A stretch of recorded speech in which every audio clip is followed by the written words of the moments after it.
సుమన్ టీవీలో మీ business promotions కోసం ఈ కింది నెంబర్ను సంప్రదించగలరు.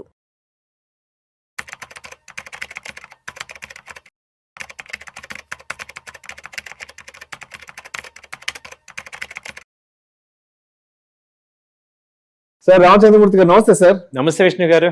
సార్ ఒక్కసారి బంగారం వెండి ధరలు ఎలా ఉన్నాయి, ఎలా ఉండబోతున్నాయి అనేది కొంచెం కూలంకషంగా మాట్లాడుకుందాం. ఎందుకంటే డాలర్ స్ట్రెంథన్ అయిపోయింది, రూపీ వీక్ అని మాట్లాడుకుంటున్నాం. మరోవైపు స్టాక్ మార్కెట్లు కూడా అంటే ఆల్ టైమ్ హైలో ఉన్నాయి, బట్ ఎందుకో తెలియదు కానీ ఒక రకమైన అనిశ్చితి మార్కెట్లో ఉంది. అంటే ఎక్కడి నుంచో మార్కెట్లు కొంత ఫియర్ని ఎదుర్కొంటున్నాయి. అదేవిధంగా ఎఫ్ఐలు కూడా ప్రతిరోజు కనీసం ఒక 500-600 కోట్లు అమ్ముకొని వెళ్ళిపోతున్నారు. అంటే చాలా రకాల నెగిటివ్ న్యూస్ మార్కెట్ చుట్టుముడుతున్నాయి. కాబట్టి ఈ టైంలో అసలు ఏంటి, అసలు బంగారం వెండి ధరల పరిస్థితి ఏంటి అసలు? ఇవాళ యాక్చువల్గా ఏంటంటే ఇండియన్ మార్కెట్గా ఇవాళ ఒకటి రాలేదు. యాక్చువల్గా ఈ సంవత్సరం నుంచి కూడా ఒక రకమైన అన్సర్టనిటీ వచ్చింది. సో ఎప్పుడైతే ట్రంప్ గారు పీఠం ఎక్కారో అప్పటి నుంచే ఇండియా మీద ఫుల్ టార్గెట్ పెట్టారు. సో చాలా వరకు తట్టుకుంటూ వచ్చాం, కానీ ఇక లాస్ట్లో బాగా ఇప్పుడు అవుట్ బర్స్ట్ అయిపోయే పరిస్థితి వచ్చింది. ఎందుకంటే అక్కడ నెగోషియేషన్స్ వర్కౌట్ అవ్వట్లేదు. సో ఇక్కడేమో రష్యా, అంతకు ముందు వరకు మనం ఏంటంటే ఈ యుఎస్కి యుఎస్ఎస్ఆర్ ఇద్దరికి కూడా ఈక్వల్గా బైపోలర్గా మెయింటైన్ చేసాం. ఇప్పుడు ఏమైందంటే వన్ సైడ్ అవుతున్నాము అనేది ఇంటర్నేషనల్గా తెలిసిపోతుంది. సో యుఎస్ యాంటీ అవుతున్నారు అనే విషయం అక్కడ జరుగుతుంది. వాళ్ళ ఇప్పుడు మనకి మేజర్గా ఏంటంటే టెక్నాలజీ కానీ ఐటీ కానీ అంతా కూడా ఎంత కాదనుకున్నా అమెరికాతో డిపెండ్ అయ్యి ఉన్నాం మనం. సో అలాంటిది ఒకసారికి ఇప్పుడు చాలా వరకు బిజినెస్ మొత్తం ఆగిపోవటం అనేది జరగటం వల్ల ఈ అన్సర్టనిటీ ఎప్పుడైతే ప్రివేల్ అవుతుందో ఈ గోల్డ్ బాగా పెరుగుతుంది. ఇప్పుడు ఏం చేస్తున్నారంటే ఇప్పుడు ఇండియన్ స్టాండ్ అర్థమవుతుంది ఏంటంటే యుఎస్తో అమెరికాతో ఇక అంత కాళ్ళబేరానికి అయితే వెళ్ళకూడదు, ఈక్వల్గా డీల్ చేద్దాం అనేది కనపడుతుంది. అలాంటప్పుడు ఏమవుతుందంటే ఈ యొక్క neck to neck face deal చేయటం అనేది స్టార్ట్ అయినప్పుడు ఇక్కడ వీళ్ళేమో కొంత విడుదలకులకు వస్తున్నాయి. అంటే ఇంతకుముందు ఎప్పుడు ఇలా లేదు. అంతకుముందు ఏదైనా చిన్న అమెరికాతో గొడవ వస్తే అమ్మటి మన వాళ్ళు వెళ్ళిపోయి వాళ్ళని ప్యాసిఫై చేసేసి ఏదో రాజీ చేసుకుని వచ్చేవాళ్ళు. ఇవాళ అసలు ఎక్కడ కూడా అవ్వట్లా. దాంతో ఏమవుతుందంటే గోల్డ్ ₹1,00,000 ఉన్న గోల్డ్ 1,30,000కి వెళ్ళిపోయింది.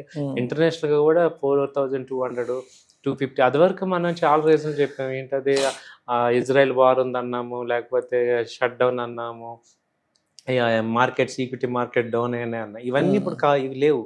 ఇంటర్నేషనల్గా పెద్ద అన్సర్టనిటీ లేదు. ఉక్రెయిన్ రష్యా వార్ తప్ప ఇంటర్నేషనల్గా పెద్ద ఇబ్బంది పడేది ఏం లేదు. బట్ అయినా గోల్డ్ ఆగట్లా. గోల్డ్ మనం లాస్ట్ 3-4 మంత్స్ చూస్తే యాక్చువల్గా అంతకుముందు క్యాల్కులేషన్స్ ప్రకారం ఏంటి, ఈక్విటీ పెరిగితే గోల్డ్ తగ్గాలి.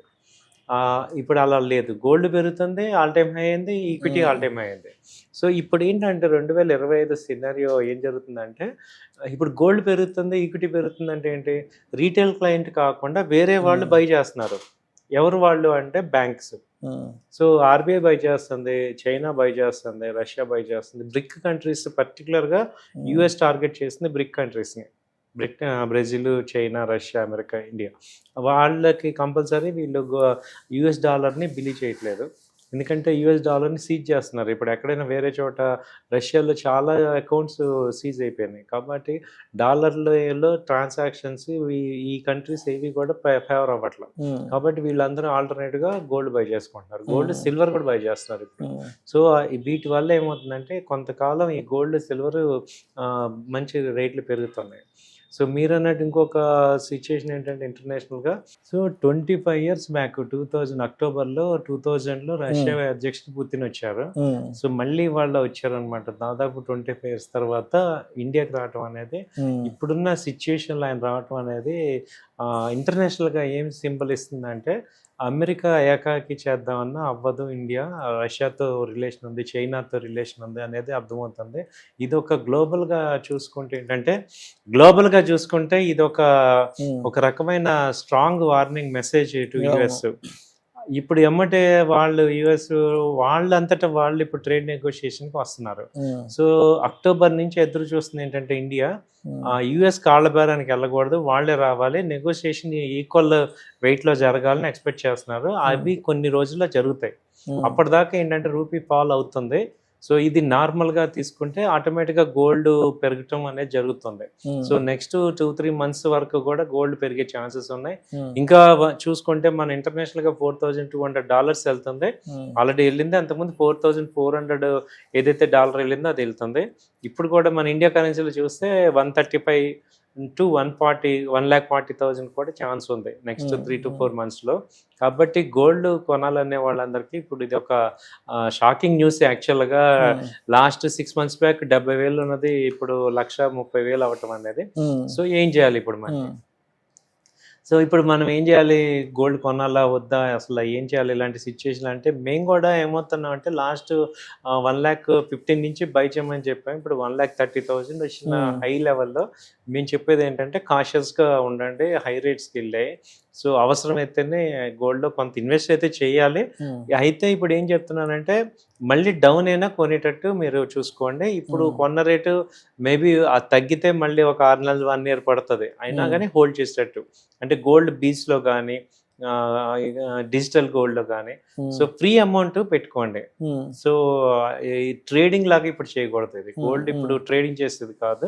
సో ఇన్వెస్ట్మెంట్ ఓరియంటెడ్గా ఏమైనా చేస్తానంటే ఒక 20% 30% వాళ్ళు ఇన్వెస్ట్మెంట్ చేసుకోవచ్చు. సో మరి సిల్వర్ పరిస్థితి ఏంటి? ఆల్మోస్ట్ 1,85,000 వెళ్ళిపోయింది కదా, మరి సిల్వర్ని ఎలా చూడాలంటే ఈ టైంలో? సిల్వర్ని సార్ మనం చూసే విధానం కన్నా మన ఇండియన్స్ ఎలా చూస్తున్నారంటే ఉన్న సిల్వర్ అమ్మేసుకుంటారు, ఇప్పుడు క్యాష్ చేసుకోవడానికి. ఉన్న సిల్వర్ వాళ్ళు ఎప్పుడో 30,000 40,000లో కొన్న సిల్వర్ ఇవాళ 1,80,000 అంటే దే ఆర్ డూయింగ్ బెస్ట్ అనమాట. ఎందుకంటే ఆ సిల్వర్ అమ్మటం వల్ల చాలా మంచి అన్ఎక్స్పెక్టెడ్ గా చాలా సిల్వర్ బాగా రేట్లు పెరిగిపోయినాయి. 1,85,000 ఆల్మోస్ట్ అయ్యింది.